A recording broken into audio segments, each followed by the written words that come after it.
Queridos suscriptores de Disidencia, bienvenidos al segundo conversatorio. Me da mucho gusto saludarlos. Es un placer darles la bienvenida a esta segunda edición de un evento que pues realmente fue un éxito. El primer conversatorio fue un experimento. Fue con Carlos Matienzo sobre seguridad. Pero salió tan bien, le gustó tanto a la audiencia y a los suscriptores, a ustedes, que la verdad es que decidí hacerlo ya de cajón, uno al mes. No, entonces lo vamos a estar haciendo todos los meses, invitando a un experto sobre un tema en particular que sea importante para la agenda pública y donde ustedes van a poder hacerle las preguntas directas al invitado. Vamos a hacer estos conversatorios todos los meses, más o menos a mitades de mes. Justamente ahora se cumple un mesecito después del primer conversatorio. Entonces, este es el segundo. Y bueno, pues me da muchísimo gusto, es un verdadero honor para mí traerles a este invitadazo que, pues como ustedes ya saben, ustedes queridos suscriptores de Disidencia, es pues nuestro hombre de confianza en energía. Ha venido un par de veces al podcast y también sus episodios han gustado mucho.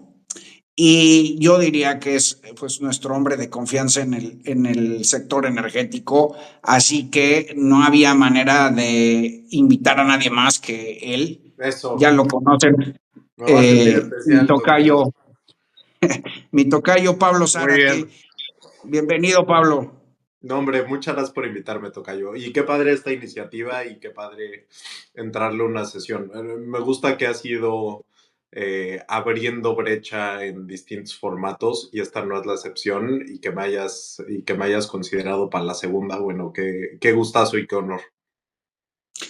No, hombre, encantado. Sí, la verdad es que más que yo y sobre todo son los suscriptores los que agradecen tu calidad. A ver si Eh, nos echa a perder la iniciativa, tocayo. Vamos a ver. sí, digo, lo que anima Vamos a mucho a experimentar, Disidencia pues. es un espíritu Sí, de medios libres, de podernos emancipar de cada vez mayor control y censura gubernamental, de medios que están totalmente amarrados. Y la idea es salirse un poquito del espectro para poder tocar los temas que ya no se están tocando en los medios tradicionales. de acuerdo. ¿Cómo funciona esto rápidamente para quienes vengan por primera vez? Es que yo voy a ir moderando sus preguntas. Como vayan llegando, váyanlas haciendo. Tenemos más o menos una hora.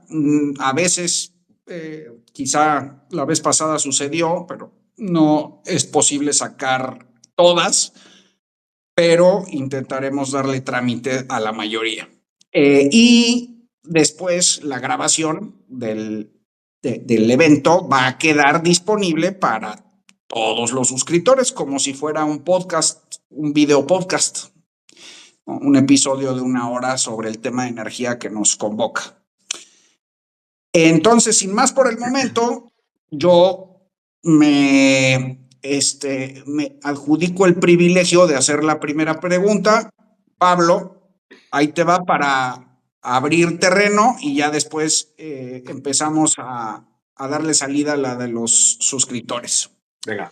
Entonces, la primera pregunta, muy básica, muy general, es si verdaderamente hay una nueva estrategia en energía. Justamente en estos días el gobierno acaba de presentar una supuesta nueva estrategia que pues yo con ojos cínicos la veo exactamente igual que siempre, pero tú eres el experto. En lo fundamental, ¿hay un verdadero cambio o simplemente es cosmético? ¿Te, te refieres, tocayo, a Pemex y a la CFE o te refieres al sector en su conjunto? Porque creo que hay una diferencia entre las dos para contestar esto. ¿Por No, dónde pues quieres que arranquemos? qué bueno, no, pues qué bueno que me marques justo esa diferencia y aprovecho para regresarte la misma pregunta. ¿Cuál es la diferencia entre las dos y en dónde hay cambios y en dónde no? A ver, es que yo creo que si lo ves desde la perspectiva del sector, es decir, a toda la industria en general, y voy a empezar con el sector eléctrico y regreso rápido a hidrocarburos. Si lo ves desde la perspectiva del sector, la estrategia del presidente López Obrador fue una estrategia, si se le puede llamar así, de litigio, de controvertir todo lo que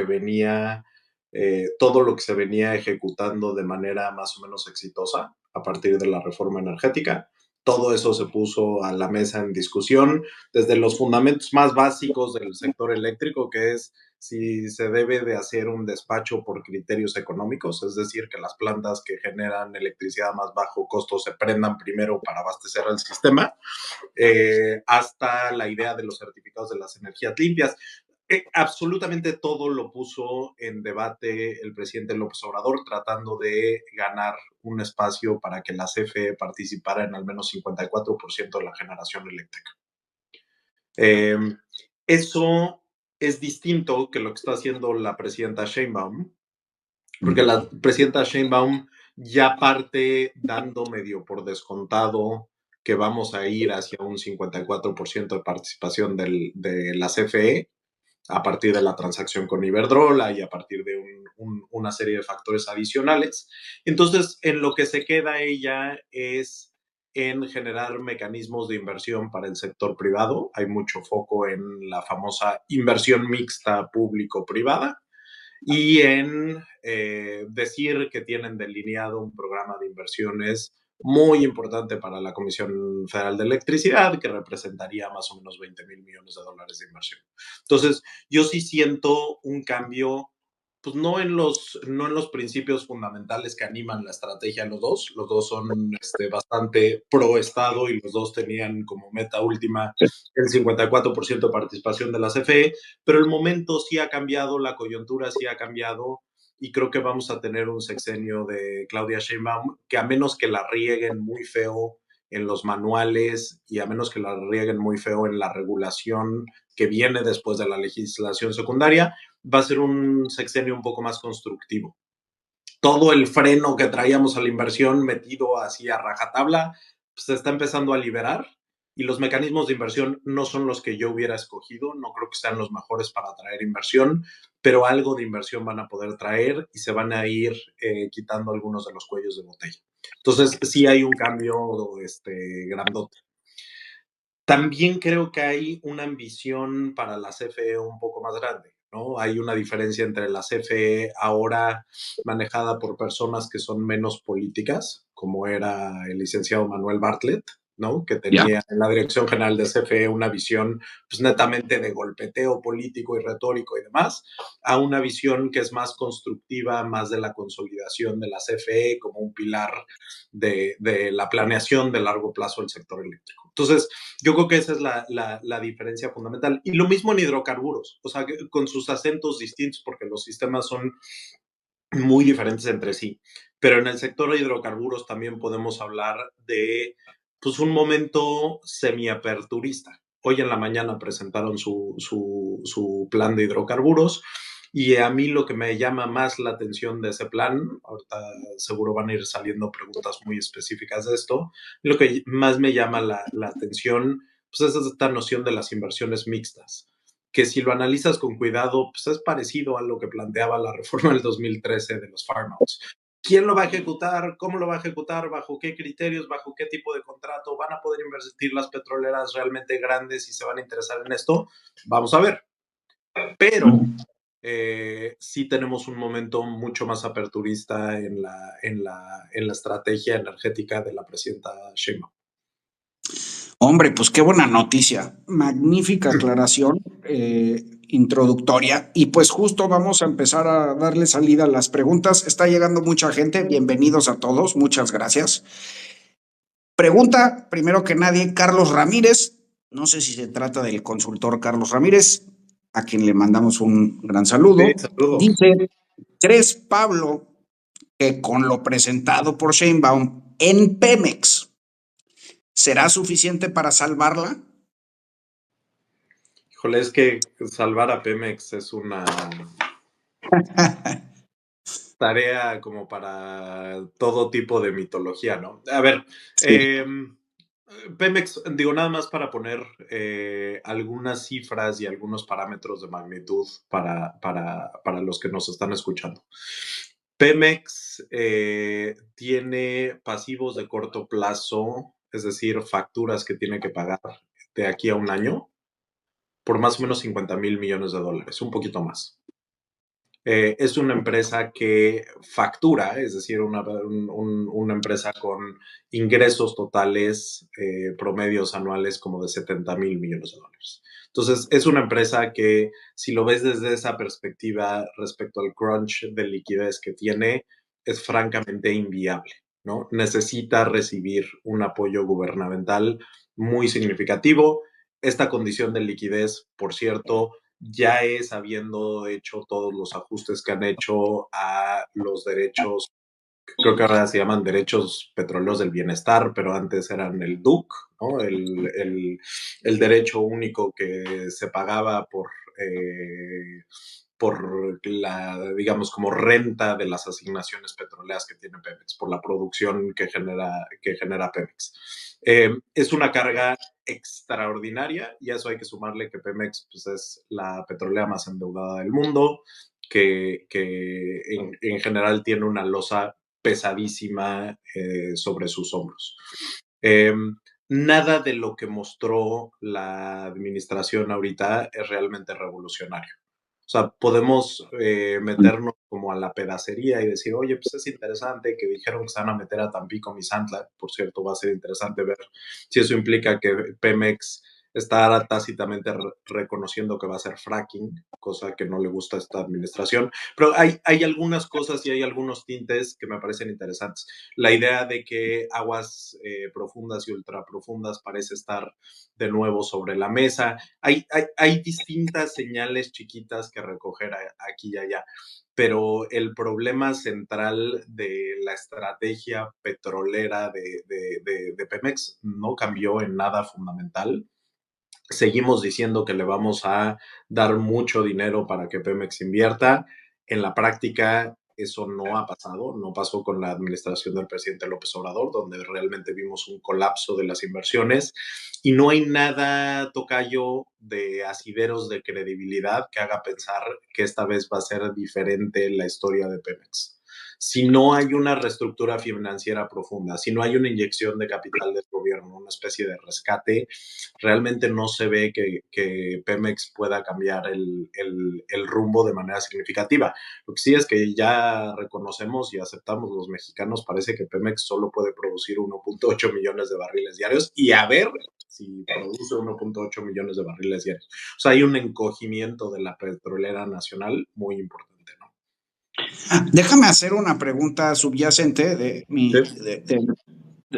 de mi propia cosecha, porque creo que es importante.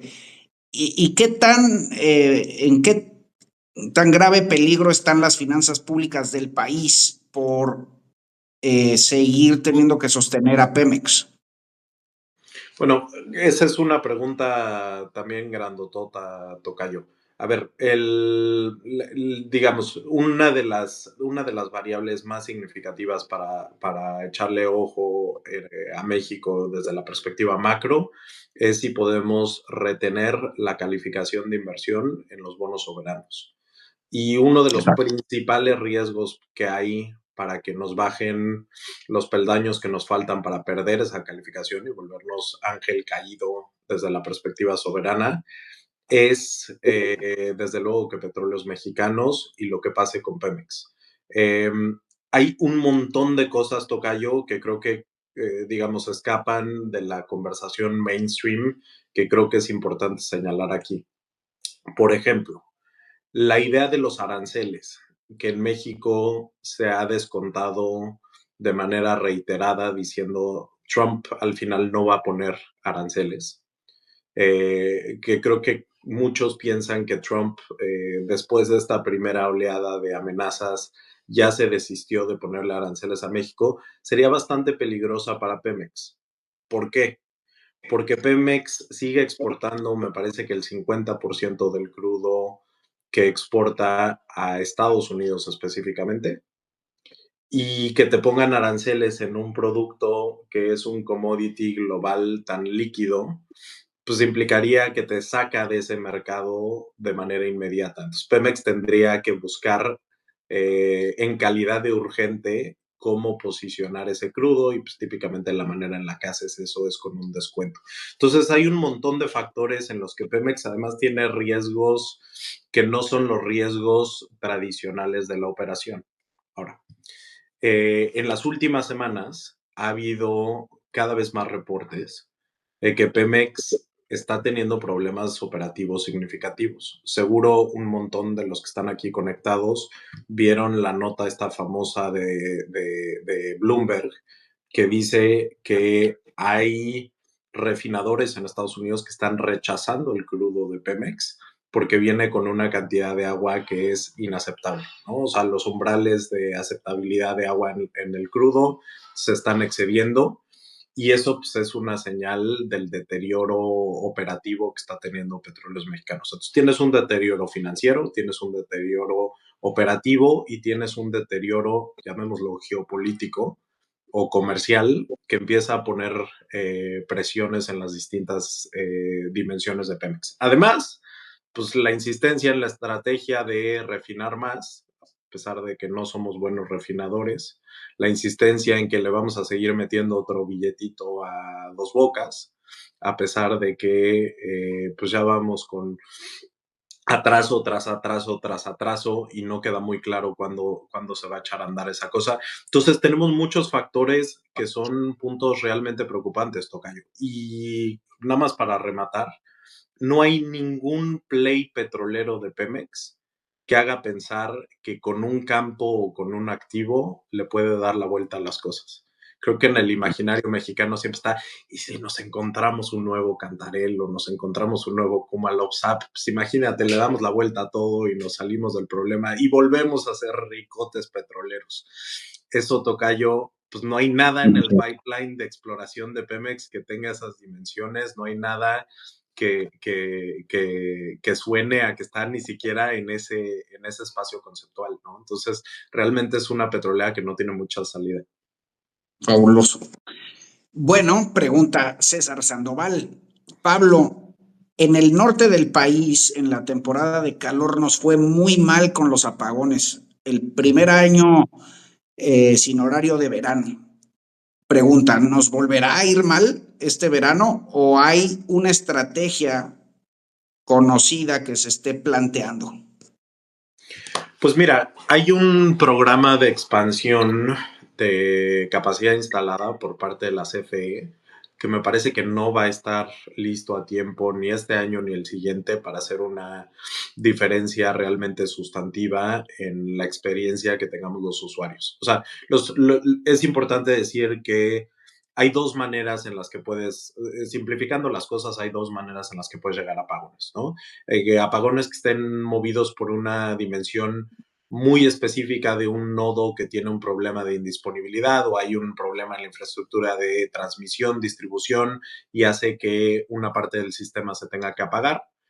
Y hay otra perspectiva que es que tengas un problema un poco más amplio en el sistema de margen de reserva operativo más bajo de lo que deberías de tener.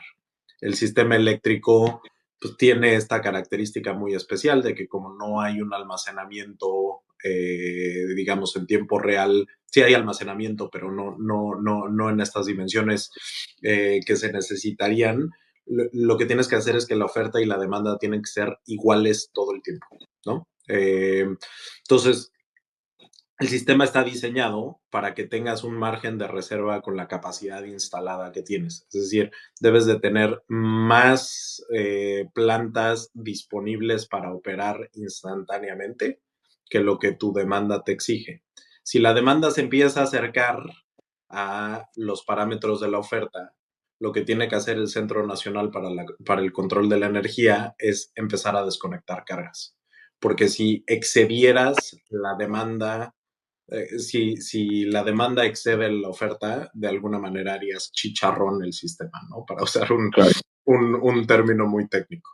Eh, Eso fue el problema que tuvimos el año pasado. Es decir, los apagones que tuvimos no fueron un asunto muy específico de una zona del país donde teníamos falta de transmisión o falta de distribución, como algunos dicen. Sí falta transmisión, sí falta distribución, sí ha faltado inversión en la red, pero el problema del año pasado es porque no había suficiente agua en las presas. Eso redujo la capacidad instalada disponible que tenía México y pues llevamos un buen rato sin invertir lo que deberíamos de invertir en la capacidad de generación. Pues la falta de plantas de generación disponibles, la CFE tiene muchas que están muy viejitas y no se pueden prender rápido, hizo que entráramos en esta crisis. Eso desafortunadamente, para contestar la pregunta, no cambió de un año a otro y si volvemos a tener temperaturas muy intensas como tuvimos el año pasado, pues, desafortunadamente creo que podemos prever que vamos a estar en situaciones similares. ¿Qué nos puede ayudar? Pues que este año ha llovido más, entonces tenemos un arranque en los embalses de las presas que podría darles más capacidad y más tracción a las hidroeléctricas. Pero en términos generales, las condiciones grandotas del sistema siguen iguales. Magnífico, Pablo. Pregunta Daniel Solache. ¿Cómo impacta el crimen organizado en el sector energético, particularmente el huachicol, ¿no? Y por supuesto minería? Uh-huh. ¿Y qué implicaciones crees que tenga la nueva política de seguridad de Trump? Eso está interesante, no se creo que no ha circulado esa pregunta en los medios, no se ha discutido Mira, mucho. no, es una gran pregunta, estoy de acuerdo, y es algo de lo que nos ha hablado mucho.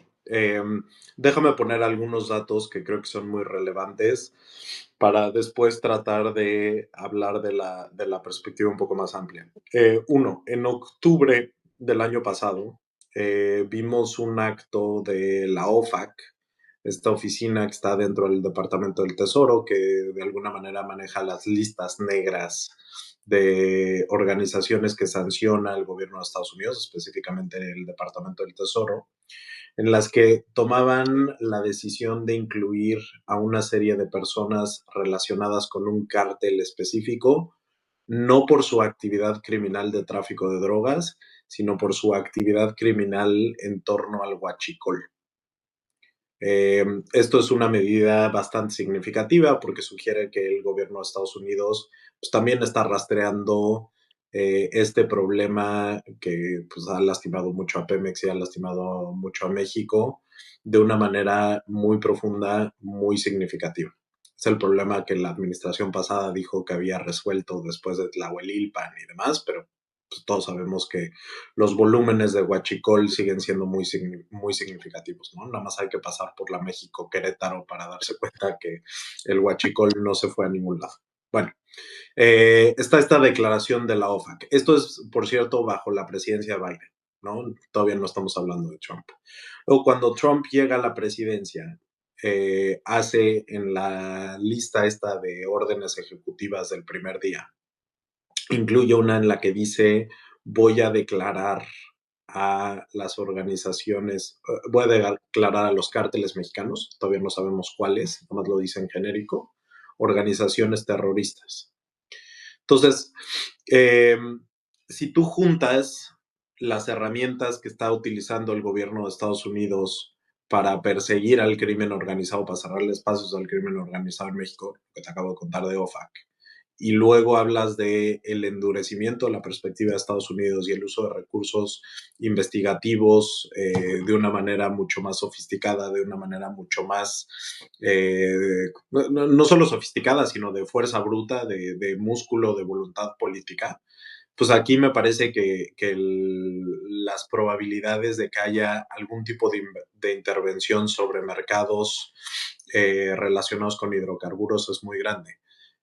México da cuenta, hay una serie de reportes de 2021 del SAT que dan cuenta de la cantidad de hidrocarburos que se encuentran ilegalmente en el sistema, y no solo son los que con un pinchazo sacan de los tubos de Pemex, sino que también son los hidrocarburos que se introducen ilegalmente al sistema mexicano con importaciones que se reportan mal arancelariamente o que de plano pues, se meten por la mala, ¿no? Se meten como contrabando.